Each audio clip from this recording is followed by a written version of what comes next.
Sa bidyong ito, ating tatalakayin ang dalawang vloggers na kulong pagkatapos ng fake emergency prank sa gas station.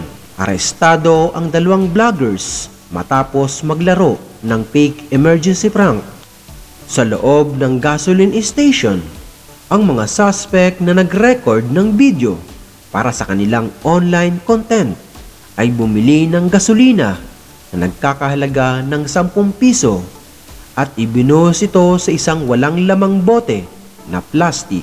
Ang isa sa kanila ay nagpanggap na iniinom ang gasolina na tila isang energy drink lamang. Naalarma ang staff at tumawag ng emergency assistance nang magsimulang magsakit-sakitan ang isa sa mga vloggers. Nang magsagawa na ang emergency response team ng medical assessment at first aid, ibinunyag ng mga vloggers na isa lamang itong kalokohan.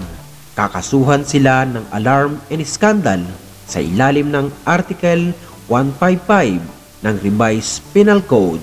Ang kalokohan na ginawa ng mga vloggers na sinagot ng MDRRMO halimbawa ay maaaring magdulot ng hindi kinakailangang pagkagambala kung may isa pang insidente na naganap na kailangang tugunan.